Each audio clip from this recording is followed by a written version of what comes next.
صبح کی نیند کتنی منچاہی ہوتی ہے، مگر اچانک بجنے والے فون کی گھنٹی نے اس سکون کو بے رحمی سے توڑ دیا۔ آج بھی ایسا ہی ہوا۔ میں نے دیکھا کہ میرے شوہر عثمان کا فون بج رہا ہے۔ اس کی اسکرین پر نظر پڑی تو دل ہی دل میں کوفت ہونے لگی۔ فرحان بھائی کا نام جگمگا رہا تھا۔ صبح صبح کس کا فون آ رہا ہے؟ میں نے بیزاریت سے بجتے ہوئے فون کی طرف دیکھا۔ نیند میں خلل پڑنا مجھے بالکل پسند نہیں تھا، اور ویسے بھی فرحان بھائی کبھی خوش نظر نہیں آتے تھے۔ میں نے خاموشی سے فون کو سائلنٹ پر کیا اور کروٹ بدل لی۔ نیند دوبارہ آنکھوں پر حاوی ہو چکی تھی کہ اچانک دروازے پر زوردار دستک ہوئی۔ میں ہڑبڑا کر اٹھ بیٹھی۔ وقت دیکھا تو 11 بج رہے تھے۔ دروازہ کھولا تو سامنے عثمان کو دیکھ کر دل دہل گیا۔ ان کے چہرے پر سختی اور آنکھوں میں نمی تھی۔ تمہارا فون کیوں نہیں لگ رہا؟ کب سے کال کر رہا ہوں۔ عثمان کا لہجہ سخت تھا اور ان کے چہرے پر بے چینی کے آثار نمایاں تھے۔ کیا ہوا؟ میں نے ہچکچاتے ہوئے پوچھا۔ جلدی تیاری کرو، ہمیں فوراً حیدرآباد جانا ہے۔ فرحان کا ایکسیڈنٹ ہو گیا ہے، وہ اور بھابھی ہسپتال میں ہیں، ان کے پڑوسی کا فون آیا تھا۔ یہ سن کر میرے قدموں تلے سے زمین نکل گئی۔ ایک لمحے کے لیے دل جیسے بیٹھ گیا ہو۔ میں نے ہونٹوں پر زبان پھیری، مگر وہ اتنے خشک ہو چکے تھے کہ حلق سے آواز تک نہیں نکل رہی تھی۔ عثمان نے کچھ کہنے کی بجائے جلدی سے گاڑی کی چابی اٹھائی اور باہر نکل گئے۔ میں تیزی سے حیدرآباد جانے کی تیاری کرنے لگی، مگر دل میں ایک خوف سا تھا۔ اگر فرحان بھائی ہوش میں آ گئے اور انہوں نے عثمان سے میری شکایت کر دی کہ میں نے ان کی کال نہیں اٹھائی تو عثمان کو معلوم ہوا تو وہ کیا کہیں گے؟ یہ سوچتے ہی میرا دل بے چینی سے دھڑکنے لگا۔ میں نے جلدی سے اپنے کپڑے تبدیل کیے، ایک چھوٹا سا بیگ لیا اور عثمان کے ساتھ گاڑی میں بیٹھ گئی۔ عثمان کی آنکھوں میں فکر تھی۔ وہ ہر کچھ دیر بعد فون کی طرف دیکھ رہے تھے، جیسے کسی اور بری خبر کے منتظر ہوں۔ میں خاموشی سے بیٹھی رہی، مگر اندر ہی اندر ذہن میں ہلچل مچی ہوئی تھی۔ گاڑی ابھی راستے میں ہی تھی کہ اچانک عثمان کے فون کی گھنٹی بجی، اور عثمان چونک کر فون کی طرف دیکھنے لگے اور جلدی سے کال ریسیو کی۔ ہیلو؟ عثمان کی گمبھیر آواز سن کر میں نے بھی کان لگا لیا۔ فون پر جو کچھ کہا جا رہا تھا وہ میں نہیں سن سکی، مگر عثمان کا چہرہ پل بھر میں سفید پڑ گیا۔ ان کے ہاتھ کانپنے لگے، آنکھوں میں ایک وحشت سی تھی، جیسے کسی نے ان کے دل پر چاقو چلا دیا ہو۔ یہ کیا کہہ رہے ہو؟ عثمان کی آواز ٹوٹنے لگی۔ یہ کیسے ہو سکتا ہے؟ اچانک انہوں نے گاڑی ایک جھٹکے سے روکی اور دونوں ہاتھوں سے اپنے چہرے کو تھام کر بے اختیار رونے لگے۔ عثمان، کیا ہوا؟ میں نے گھبرا کر پوچھا، مگر میرا دل پہلے ہی کسی بری خبر کے لیے تیار ہو چکا تھا۔ عثمان نے سر اٹھایا، ان کی آنکھوں میں آنسوؤں کا سمندر تھا۔ ان کے ہونٹ کانپ رہے تھے اور وہ الفاظ ادا کرنے کے قابل نہیں رہے تھے۔ بڑی مشکل سے انہوں نے ایک جملہ کہا، فرحان فوزیہ۔ یہ سنتے ہی میرے جسم سے جان نکل گئی۔ کیا؟ میری اپنی آواز بھی کانپ رہی تھی۔ ہمارا فرحان ہمیں چھوڑ کر چلا گیا۔ عثمان نے پھٹی پھٹی نظروں سے مجھے دیکھا، جیسے خود بھی اس حقیقت پر یقین نہ کر پا رہے ہوں۔ میں سکتے میں آ گئی۔ وہ شخص جس کی میں نے کال نظر انداز کر دی تھی، جو شاید مجھ سے کچھ کہنا چاہتا تھا، وہ اب اس دنیا میں ہی نہیں رہا۔ میری آنکھوں کے آگے اندھیرا چھانے لگا، دل تیزی سے دھڑکنے لگا، سانس لینے میں دشواری ہونے لگی۔ عثمان نے گاڑی دوبارہ سٹارٹ کی، مگر ان کے ہاتھ کانپ رہے تھے۔ وہ آنکھوں سے آنسو پوچھتے جا رہے تھے، مگر آنسو تھے کہ رکنے کا نام ہی نہیں لے رہے تھے۔ میں نے ان سے کچھ کہنے کی کوشش کی، میری اپنی زبان جیسے پتھر کی ہو گئی تھی۔ ہسپتال پہنچنے تک ہر لمحہ بھاری لگ رہا تھا۔ جیسے ہی ہسپتال داخل ہوئے، وہاں ایک سوگوار ماحول تھا۔ ہر طرف رشتہ دار اور جاننے والے افسوس میں ڈوبے ہوئے تھے۔ سامنے سفید چادر میں لپٹا ہوا ایک جسم تھا۔ عثمان بے ساختہ آگے بڑھے، ان کے قدم لرز رہے تھے۔ انہوں نے اپنے ہاتھوں سے چادر ہٹائی اور جیسے ہی اپنے بھائی کا چہرہ دیکھا، ان کا ضبط چھوٹ گیا۔ فرحان، تم نے ہمیں چھوڑ دیا، وہ چیخ پڑے اور اپنے بھائی کے سینے سے لگ کر رونے لگے۔ میں نے آنکھیں بند کر لیں، دل میں ایک ہی خیال گردش کر رہا تھا، کاش میں نے وہ کال اٹھا لی ہوتی۔ فرحان بھائی اور بھابھی کی اچانک موت نے سب کو ہلا کر رکھ دیا تھا۔ اس حادثے نے نہ صرف ہماری زندگیوں میں خلا پیدا کر دیا تھا، بلکہ ایک بہت بڑی ذمہ داری بھی ہمارے سر پر ڈال دی تھی۔ فرحان بھائی کی معصوم بیٹی ماہم، وہ بچی جو ابھی ٹھیک سے بول بھی نہیں سکتی تھی، اب یتیم ہو چکی تھی۔ اس دن جب تدفین مکمل ہو چکی تھی، عثمان نے ماہم کو سینے سے لگا لیا اور بچوں کی طرح رونے لگے۔ میں نے حیرت سے انہیں دیکھا، میرے شوہر کبھی نہیں روئے تھے۔ وہ سخت مزاج تھے، وہ آدمی جو ہمیشہ جذبات سے زیادہ عقل کو ترجیح دیتے تھے، مگر آج ان کی آنکھوں سے بے تحاشا آنسو بہہ رہے تھے۔ یہ میرے بھائی کی آخری نشانی ہے، میں اسے خود سے دور نہیں کر سکتا۔ عثمان نے جب یہ الفاظ کہے تو مجھے اپنے کانوں پر یقین نہیں آیا۔ بچی کے نانا نانی جو حادثے کی خبر سن کر فوری طور پر پہنچے تھے، عثمان سے درخواست کر رہے تھے کہ وہ ماہم کو انہیں دے دیں۔ یہ ہماری نواسی ہے، ہم اس کی پرورش کریں گے، ہم اسے اپنی بیٹی کی نشانی سمجھ کر پالیں گے، اسے ماں کی کمی محسوس نہیں ہونے دیں گے۔ ماہم کی نانی نے نم آنکھوں سے کہا، لیکن عثمان نے سختی سے انکار کر دیا۔ نہیں، یہ میرا فرض ہے، یہ میرا حق ہے، میں اپنے بھائی کی آخری نشانی کو کہیں نہیں جانے دوں گا، وہ ہمارے ساتھ رہے گی۔ یہ سن کر میرے اندر غصے کی ایک لہر دوڑ گئی۔ میں نے گہری سانس لی اور عثمان کی طرف دیکھا، مگر وہ مجھ سے نظریں چرا رہے تھے۔ میں سمجھ ہی نہیں پا رہی تھی کہ یہ کون سا نیا ڈرامہ ہو رہا ہے۔ عثمان ہمیشہ سے اپنی آزادی پسند کرتے تھے، وہ خود مختار آدمی تھے، بچوں کے جھنجٹ میں پڑنے والے نہیں تھے۔ پھر اچانک یہ ذمہ داری کا احساس کہاں سے آ گیا؟ میں نے خاموشی اختیار کی، مگر میرے اندر ایک طوفان اٹھ رہا تھا۔ چند دن کے بعد ہم حیدرآباد سے واپس آ گئے، مگر یہ واپسی کسی طور بھی پہلے جیسی نہیں تھی۔ ہمارے ساتھ ایک ننھی سی بچی تھی جو خاموش نظروں سے ہر چیز کو دیکھ رہی تھی۔ اس کی معصوم چہرے پر ایک گہری اداسی تھی۔ میں نے کئی بار محسوس کیا کہ وہ دروازے کی طرف دیکھ رہی ہو، جیسے اسے لگتا ہو کہ اس کے ماں باپ ابھی واپس آ جائیں گے۔ عثمان نے ماہم کے لیے ایک الگ کمرہ سیٹ کروایا، جو میرے لیے مزید حیرانگی کا باعث تھا۔ وہ بچی کے کپڑے، کھلونے اور ضروری اشیاء خود خریدنے گئے۔ یہ سب کچھ میرے لیے ناقابل یقین تھا۔ ایک رات جب میں کمرے میں بیٹھی کچھ سوچ رہی تھی، عثمان میرے پاس آ کر بیٹھ گئے۔ فوزیہ، میں جانتا ہوں کہ تم اس سب سے خوش نہیں ہو، مگر یہ میرا فرض ہے۔ فرحان نے ہمیشہ مجھے پر اعتماد کیا، وہ جانتا تھا کہ میں کبھی اسے دھوکہ نہیں دوں گا۔ اب جب وہ نہیں رہا تو کیا میں اس کی بیٹی کو پرایا کر دوں؟ عثمان کی آواز میں درد تھا۔ میں نے ضبط سے ہونٹ بھینچ لیے۔ مگر عثمان، ہم نے کبھی نہیں سوچا تھا کہ ہم کسی بچے کی ذمہ داری اٹھائیں گے۔ ہماری اپنی زندگی ہے، ہمارا اپنا سکون ہے، تم اچھی طرح جانتے ہو کہ میں نے کبھی یہ پسند نہیں کیا۔ میں نے دھیرے سے کہا۔ عثمان نے میری طرف دیکھا مگر کچھ نہیں کہا۔ ان کی خاموشی مجھے مزید غصہ دلا رہی تھی۔ اگلے کچھ ہفتے میرے لیے کسی عذاب سے کم نہیں تھے۔ نئے ماحول میں ایڈجسٹ کرنا مشکل ہو رہا تھا۔ ماہم زیادہ تر خاموش رہتی، کبھی کبھی راتوں کو جاگ جاتی اور روتی رہتی۔ عثمان ہر ممکن کوشش کرتے کہ وہ خوش رہے، مگر وہ مجھ سے زیادہ ان سے مانوس تھی۔ ایک دن جب عثمان دفتر گئے ہوئے تھے، ماہم اچانک میری طرف دوڑی اور میرے قریب آ کر کھڑی ہو گئی۔ اس کی آنکھیں آنسوؤں سے بھری ہوئی تھیں۔ ماما! یہ سن کر میرے دل کو جیسے جھٹکا لگا۔ ماہم بیٹا، میں تمہاری ماما نہیں ہوں، میں نے سخت لہجے میں کہا اور پیچھے ہٹ گئی۔ وہ مجھے حیرت سے دیکھنے لگی، اس کی معصوم آنکھوں میں دکھ کی ایک چمک تھی۔ اس دن مجھے احساس ہوا کہ شاید میں اپنے اندر محبت کا وہ جذبہ نہیں رکھتی جو ایک ماں میں ہوتا ہے۔ مجھے لگا تھا کہ یہ سب کچھ میرے لیے بوجھ ہے اور میں یہ بوجھ نہیں اٹھا سکتی۔ عثمان کا رویہ میرے ساتھ کافی بدل چکا تھا، وہ مجھ سے کم بات کرتے تھے، زیادہ وقت ماہم کے ساتھ گزارتے۔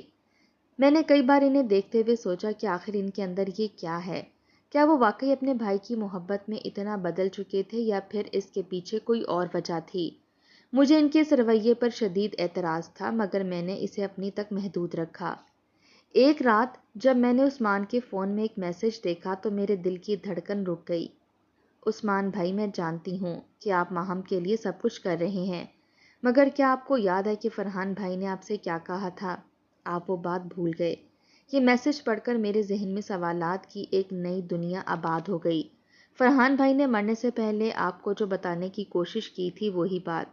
عثمان نے فوراً میسج ڈیلیٹ کر دیا، مگر میرے لیے یہی کافی تھا۔ فرحان بھائی کیا کہنا چاہتے تھے؟ عثمان کیا چھپا رہے تھے؟ میرے دل میں وسوسے بڑھنے لگے تھے، اور اب مجھے لگ رہا تھا کہ ماہم کی کہانی کے پیچھے کوئی اور راز بھی چھپا ہے۔ فرحان بھائی کے انتقال کو کچھ دن ہو چکے تھے اور ہم واپس کراچی لوٹ آئے تھے۔ ماہم اب ہمارے ساتھ رہ رہی تھی، لیکن میرے دل میں اس کے لیے نہ محبت تھی، نہ کوئی ہمدردی۔ میرا رویہ ماہم کے ساتھ ہمیشہ خراب تھا اور عثمان بھی یہ محسوس کر رہے تھے۔ ایک رات جب میں اپنے کمرے میں تھی، عثمان نے میرا ہاتھ پکڑا اور محبت سے مجھے اپنے قریب کیا۔ فوزیہ، میں تمہیں ایک بات بتانا چاہتا ہوں، دھیرے سے کہا۔ میں نے بزاریت سے ان کی طرف دیکھا۔ کیا بات ہے؟ میں نے کہا۔ عثمان ایک لمحے کے لیے رکے اور پھر سرگوشی میں بولے، یہ بچی ہماری قسمت کی چابی ہے۔ یہ الفاظ سنتے ہی میری باتیں کھل گئیں۔ میں نے حیرت اور خوشی کے ملے جلے تاثرات کے ساتھ عثمان کی طرف دیکھا۔ کیا مطلب؟ میں نے تعصب سے پوچھا۔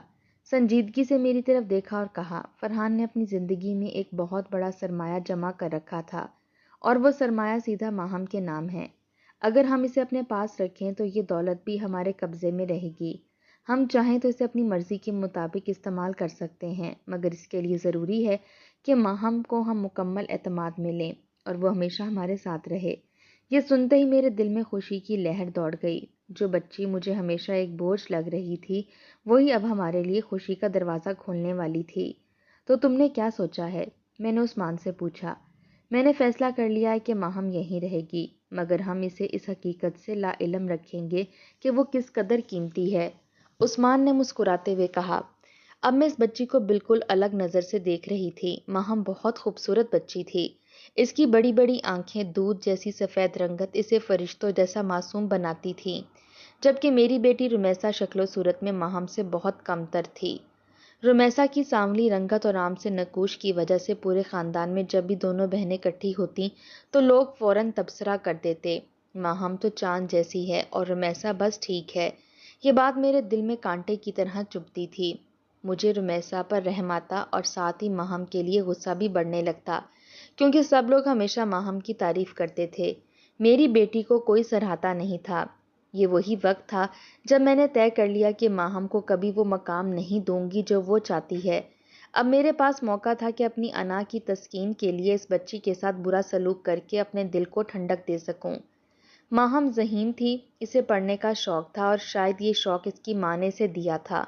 وہ اکثر حسرت بھری نظروں سے میرے بچوں کو دیکھتی جو ایک مہنگے انٹرنیشنل اسکول میں پڑھتے تھے۔ ایک دن اس نے ہمت کر کے عثمان سے کہہ دیا، مما کہتی تھی کہ پڑھنا لکھنا بہت ضروری ہوتا ہے، وہ مجھے اسکول سے چھٹی نہیں کرنے دیتی تھیں، پلیز مجھے دوبارہ کسی اسکول میں ڈال دیں۔ عثمان نے اسے ٹالنے کی کوشش کی، بیٹا اب حالات تھوڑے مشکل ہیں، دیکھتے ہیں، کچھ انتظام کرتے ہیں۔ ماہم خاموش ہو گئی، مگر اس کی آنکھوں میں اداسی تھی۔ مجھے یہ سب دیکھ کر سکون ملا۔ میں نہیں چاہتی تھی کہ وہ میرے بچوں کے برابر کھڑی ہو، میں نہیں چاہتی تھی کہ وہ ہمارے برابر زندگی گزارے، لیکن مسئلہ یہ تھا کہ اگر ہم ماہا کو پڑھنے نہ دیتے تو لوگ سوال اٹھاتے، خاص طور پر خاندان والے جو پہلے ہی ماہم کے لیے ہمدردی رکھتے تھے۔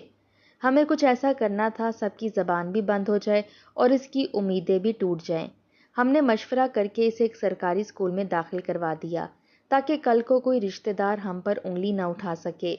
لوگوں کو دکھانے کے لیے بس یہی کافی ہے کہ ہم نے اس کو اسکول بھیج دیا ہے، باقی ہمیں فکر کرنے کی ضرورت نہیں ہے۔ عثمان نے میری طرف دیکھتے ہوئے کہا، بالکل ٹھیک ہے، اور ویسے بھی سرکاری اسکول میں کون سا بڑا مستقبل بنتا ہے، یہ وہاں پڑھے گی اور آرام سی نوکری کر لے گی بس، میں نے سکون سے کہا۔ ماہم کو جب معلوم ہوا کہ اسے اسکول بھیجا جا رہا ہے تو اس کی خوشی دیدنی تھی۔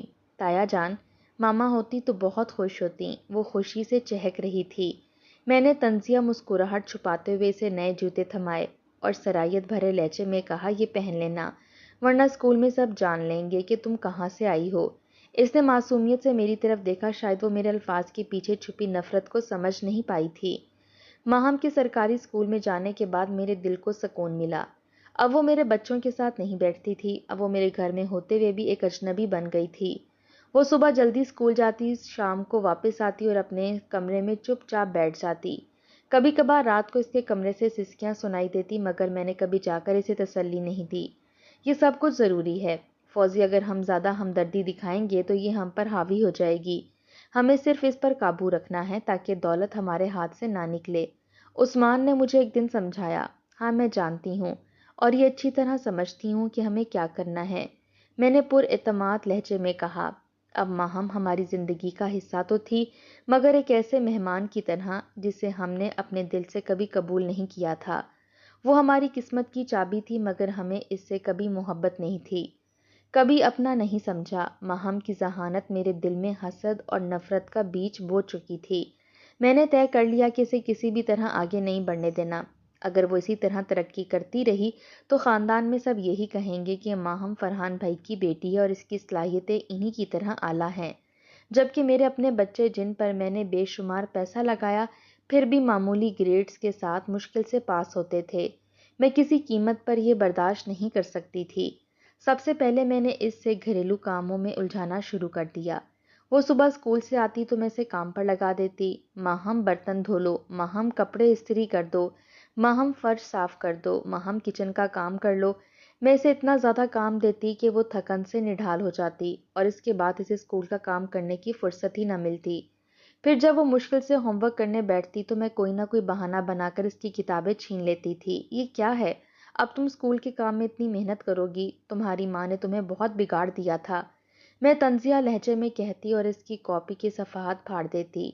ماہم کی آنکھوں میں آنسو آ جاتے مگر وہ کچھ نہ کہتی۔ وہ بہت صابر بچی تھی، اس نے کبھی مجھ سے بحث ہی نہیں کی، کبھی اپنے حق کے لیے آواز ہی نہیں اٹھائی۔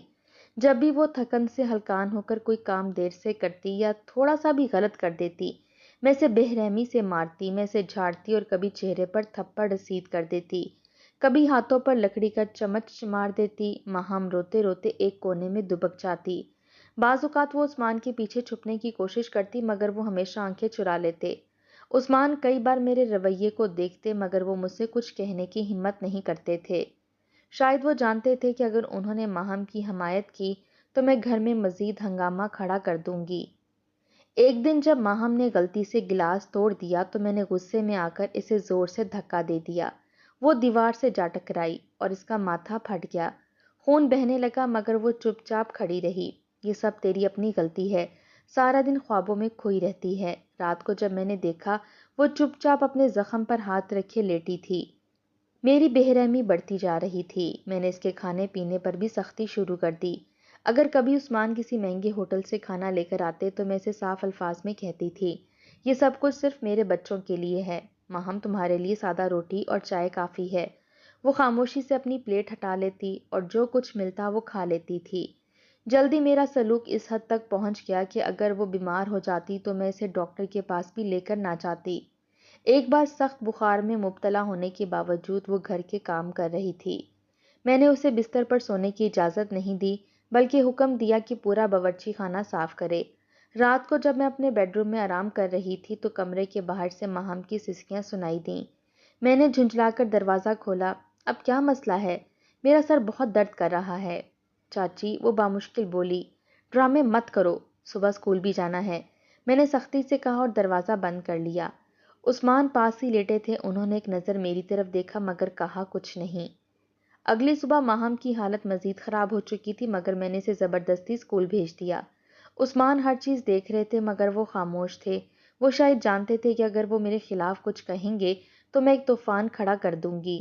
فوزیہ، شاید تم ماہم کے ساتھ کچھ زیادہ سختی کر رہی ہو، ایک دن انہوں نے ہچکچاتے ہوئے کہا۔ او ہو، اب تمہیں اس کا خیال آ رہا ہے؟ میں نے طنزیہ انداز میں کہا۔ عثمان نے کوئی جواب نہیں دیا، وہ میری فطرت کو اچھی طرح سمجھتے تھے اور مزید بحث میں نہیں پڑنا چاہتے تھے۔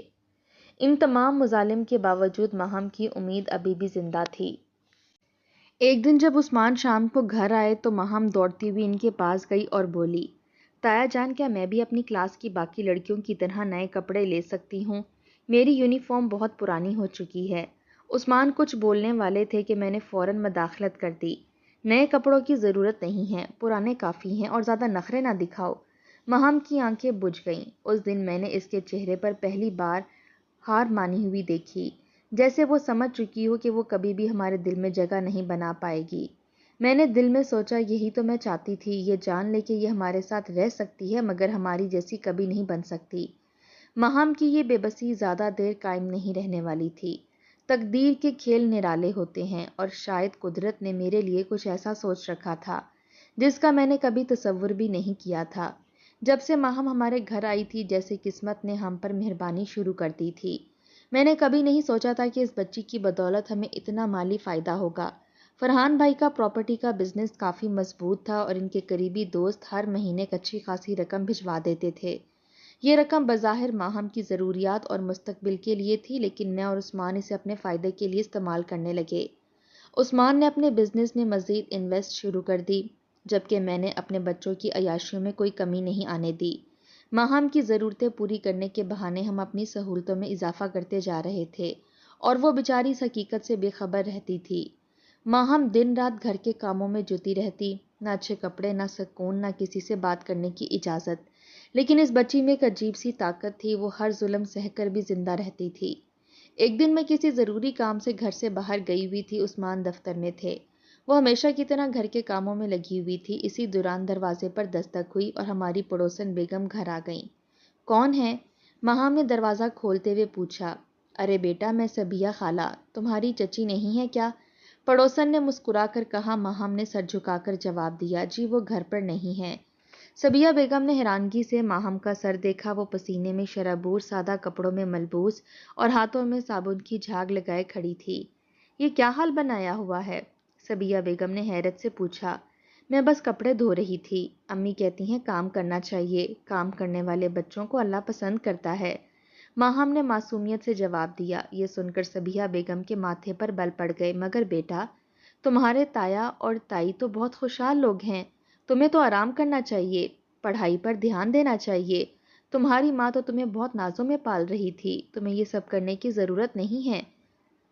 یہ سن کر ماہم نے ایک پل کو سر جھکا لیا، پھر دھیرے سے بولی، تائی کہتی ہیں کہ یتیم بچوں کو کام کرنا چاہیے، ان کے لیے کوئی اور نہیں کرتا۔ یہ سنتے ہی صبیہ بیگم چونک گئیں، ان کے دل میں جیسے کچھ چپ سا گیا ہو۔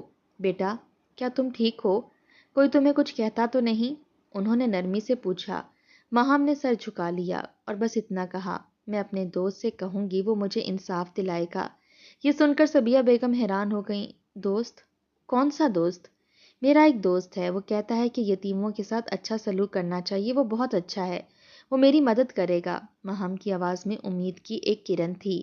صبیہ بیگم نے ٹھان لی کہ وہ اس معاملے کو ایسے نہیں چھوڑیں گی۔ شام کو جب میں گھر واپس آئی تو صبیہ بیگم مجھ سے ملنے آئیں۔ ان کے چہرے پر نرمی تھی مگر آنکھوں میں سختی نمایاں تھی۔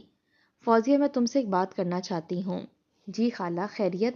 میں نے مسکراتے ہوئے پوچھا، مگر دل میں ایک انجانی بے چینی تھی۔ بیٹا، آج میں تمہارے گھر آئی تھی، ماہم سے ملاقات ہوئی، وہ بیچاری کس حالت میں تھی؟ کیا اسے اتنے سخت کام کرنے پڑتے ہیں؟ تمہیں معلوم ہے کہ یتیم بچوں کے بھی حقوق ہوتے ہیں، اسلام میں یتیم کے ساتھ نرمی اور محبت کی تاکید کی گئی ہے۔ یہ سن کر میرے تن بدن میں آگ لگ گئی۔ اگر یہ بات ماہم کے ننھیال تک پہنچ گئی تو ہمارے لیے بہت بڑا مسئلہ کھڑا ہو سکتا تھا۔ آپ غلط سمجھ رہی ہیں، ہم تو ماہم کا بہت خیال رکھتے ہیں، آپ کو پتہ ہے وہ شرارتی بچی ہے اور بچے تو ایسے ہی ہوتے ہیں، ہم اس سے کوئی کام نہیں کرواتے، وہ خود ضد کرتی ہے۔ میں نے بات سنبھالنے کی کوشش کی۔ صبیہ بیگم نے مجھے مشکوک نظروں سے دیکھا مگر کچھ کہے بغیر چلی گئیں۔ میں نے غصے میں ماہم کو فوراً کمرے میں بلایا اور دروازہ بند کر دیا۔ تم نے کیا کہا؟ ابھی کس دوست کا ذکر کر رہی تھی؟ میں نے غصے سے کہا۔ ماہم ڈری ڈری سی کھڑی رہی مگر کچھ نہ بولی۔ بتاؤ، میں نے اس کے بازو سے اسے پکڑ کر جھنجھوڑا۔ وہ میرا دوست ہے، میں اسے سب کہتی ہوں، وہ کہتا ہے کہ اللہ یتیموں کی سنتا ہے، وہ میرا بھی خیال رکھے گا۔ ماہم کی آواز کانپ رہی تھی مگر اس کی آنکھوں میں ایک چمک تھی۔ مجھے مزید غصہ آ گیا، کہیں یہ بچی اسکول میں کسی سے باتیں تو نہیں کرنے لگی، کہیں یہ کسی کو ہمارے رویے کے بارے میں سب کچھ تو نہیں بتا رہی۔ یہ باتیں سب بھول جاؤ، سمجھی؟ میں نے اس کے چہرے پر زوردار تھپڑ مارا۔ وہ روتے روتے زمین پر بیٹھ گئی مگر کچھ نہ بولی۔ میری تسلی ابھی نہیں ہوئی تھی، میں نے مزید کچھ دیر اسے مارا پیٹا، پھر اسے کمرے میں بند کر دیا۔ اب بھوکھی رہو تاکہ آئندہ عقل آ جائے اور کسی سے فضول باتیں نہ کرو۔ میں نے دروازہ زور سے بند کر دیا۔ ماہم اندر روتی رہی مگر میں نے ایک پل کے لیے بھی اس کی فریاد نہ سنی۔ پھر میں نے فیصلہ کیا کہ میں گھر میں مزید نہ رکوں۔ میں اپنی ماں کے گھر چلی گئی تاکہ ماہم کو اپنی غلطی کا احساس ہو اور وہ دوبارہ کسی سے شکایت نہ کرے، لیکن میں یہ نہیں جانتی تھی قدرت ماہم کے لیے کچھ اور فیصلہ کر چکی تھی۔ بارش زور و شور سے برس رہی تھی، آسمان جیسے پانی کے ساتھ قہر بھی برسا رہا ہو۔ میں بڑی مشکلوں سے امی کے گھر پہنچی اور وہاں جا کر اپنے بہن بھائیوں میں مصروف ہو گئی۔ ہم سب کافی دیر تک ہنسی مذاق کرتے رہے، مختلف باتوں میں لگے رہے اور میں ایک پل کے لیے بھی یہ نہیں سوچ سکی کہ میں نے ایک معصوم بچی کو اپنے گھر میں بھوکا پیاسا بند کر رکھا ہے۔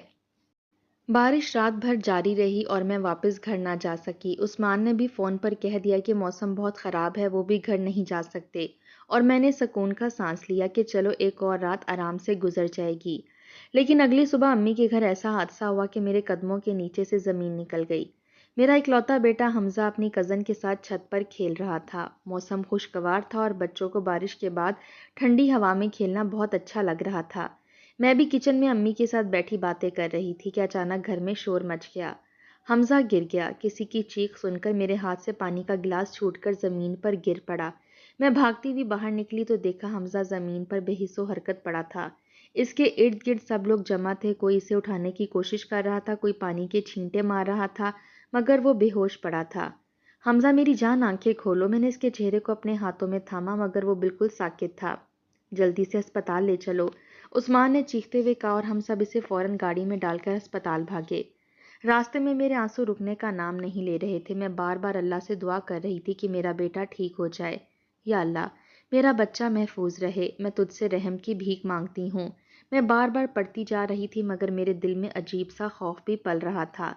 ہسپتال پہنچتے ہی ڈاکٹر نے حمزہ کو ایمرجنسی وارڈ میں داخل کر لیا۔ ہم سب باہر کھڑے بے چینی سے انتظار کر رہے تھے۔ میرا دل زور زور سے دھڑک رہا تھا، ہاتھ کانپ رہے تھے، آنکھوں میں بس ایک ہی منظر تھا، میرا معصوم بیٹا جو ہنستا کھیلتا تھا اب ہسپتال کے بستر پر بے ہوش پڑا تھا۔ کئی گھنٹوں کے انتظار کے بعد ڈاکٹر باہر آئے۔ ان کے چہرے کے تاثرات دیکھ کر میں لرز گئی۔ کیسا ہے میرا بچہ؟ میں نے گھبرا کر پوچھا۔ ڈاکٹر نے گہری سانس لی اور دھیرے سے کہا، ہم نے اپنی پوری کوشش کی ہے مگر گرنے کی وجہ سے اس کی ریڑھ کی ہڈی شدید متاثر ہوئی ہے۔ کیا؟ کیا مطلب؟ میرا سر چکرا گیا۔ حمزہ کی ریڑھ کی ہڈی ٹوٹ گئی ہے، اب اس کے دوبارہ چلنے کے امکانات بہت کم ہیں۔ یہ سنتے ہی میرے پیروں تلے سے زمین نکل گئی۔ نہیں، یہ جھوٹ ہے، میرا بیٹا بالکل ٹھیک ہو جائے گا۔ میں چیخنے لگی۔ عثمان کے چہرے پر گہرا صدمہ تھا، ان کی آنکھوں میں آنسو تھے مگر وہ خاموش کھڑے تھے۔ میں زمین پر بیٹھ گئی، میرا جسم کانپنے لگا۔ میرا بچہ؟ نہیں، یہ نہیں ہو سکتا۔ میں فوراً نماز پڑھنے ہسپتال کی چھوٹی سی مسجد میں گئی۔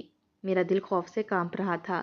میں نے سجدے میں جا کر روتے ہوئے اللہ سے دعا مانگنی شروع کر دی۔ یا اللہ، میں گنہگار ہوں، میرے بیٹے کو کچھ نہ ہو، میں سب کچھ ٹھیک کر دوں گی، بس تو میرے بچے کو ٹھیک کر دے۔ میری آنکھوں سے آنسو بہہ رہے تھے، میں سجدے میں گری جا رہی تھی مگر اچانک مجھے محسوس ہوا کہ کوئی میرے قریب رو رہا ہے۔ یہ آواز بہت جانی پہچانی لگ رہی تھی۔ میں نے اپنی آنکھیں بند کر لی اور دل میں خوف پیدا ہوا۔ یہ ماہم کی آواز ہے۔ مجھے ماہم کی سسکیاں سنائی دے رہی تھیں، وہی ماہم جسے میں نے پچھلی رات کمرے میں بند کر دیا تھا۔ اچانک میرے دل میں خوفناک خیال آیا۔ میں نے ماہم کو قید کر رکھا تھا اور وہ ساری رات بھوکی پیاسی بند تھی، کہیں اس کے ساتھ کچھ برا تو نہیں ہو گیا۔ میرے اندر خوف کی ایک شدید لہر دوڑ گئی۔ میں نے جلدی سے دعا ختم کی اور اکیلے ہی گھر کی طرف بھاگی۔ بارش رک چکی تھی مگر ہر طرف پانی بھرا ہوا تھا۔ جیسے تیسے میں گھر کے قریب پہنچی تو میرا دل زور زور سے دھڑکنے لگا۔ میں نے جلدی سے دروازہ کھولا اور اندر قدم رکھتے ہی ایک عجیب سا سناٹا محسوس ہوا۔ ماہم، میں نے آہستہ سے پکارا، کوئی جواب نہیں آیا۔ میرا دل تیزی سے دھڑکنے لگا۔ میں نے کمرے کا دروازہ کھولا اور جیسے ہی اندر جھانکا میری سانسیں رک گئیں۔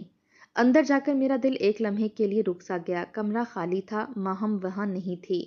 میری آنکھیں کمرے میں ادھر ادھر دوڑیں مگر وہاں بس ایک خاموشی تھی، ایک سناٹا تھا جو میرے دل میں خوف بٹھا رہا تھا۔ یا اللہ، کہیں میں نے اپنی سنگ دلی سے اس بچی کی جان تو نہیں لے لی۔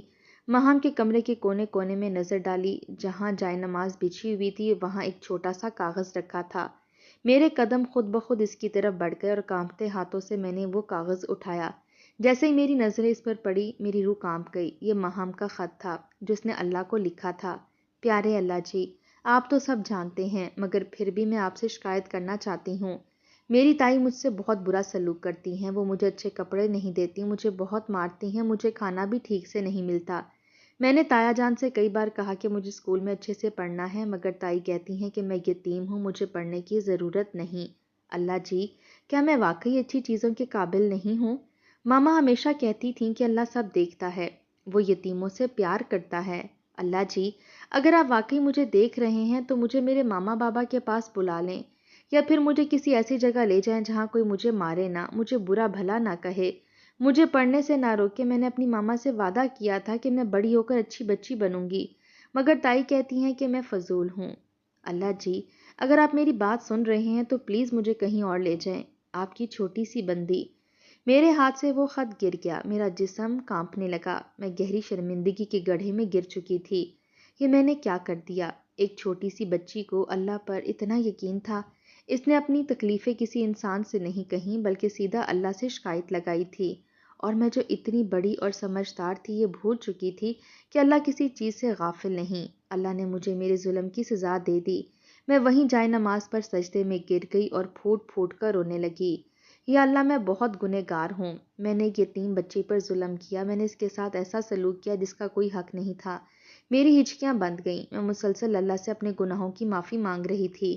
اچانک دروازے پر ہلکی سی آواز آئی، میں نے سر اٹھایا، آنسو سے دھندلی آنکھوں سے دروازے کی طرف دیکھا۔ دروازے پر صبیحہ بیگم کھڑی تھیں اور ان کے ساتھ ماہم۔ میرے دل کو جیسے کسی نے جھنجھوڑ کر رکھ دیا۔ ماہم کے چہرے پر ایک عجیب سی خاموشی تھی، جیسے وہ سب کچھ سمجھ چکی ہو، جیسے وہ جانتی ہو کہ اس پر کیا بیتی ہے۔ صبیحہ بیگم نے غصے سے میری طرف دیکھا۔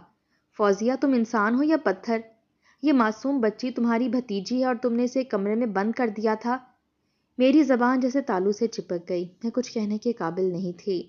رات کو ماہم کے رونے کی آواز ہم سایوں نے سنی تھی۔ پہلے ہم نے سوچا کہ شاید کوئی خواب میں رو رہا ہے، مگر جب مسلسل آواز آتی رہی تو میں نے محلے والوں کو اکٹھا کیا اور دروازہ توڑ کر اندر آ گئے۔ اگر ہم وقت پر نہ پہنچتے تو شاید بھوک پیاس سے ماہم کی جان چلی جاتی۔ یہ سنتے ہی میرے دل پر جیسے کوئی چوٹ لگی کہ میں نے کیا کر دیا۔ صبیحہ بیگم کی بات ختم ہونے کی دیر تھی کہ مجھے ایک اور جھٹکا لگا۔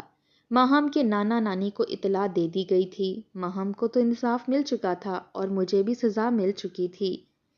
میرا بیٹا ہمیشہ کے لیے معذور ہو چکا تھا۔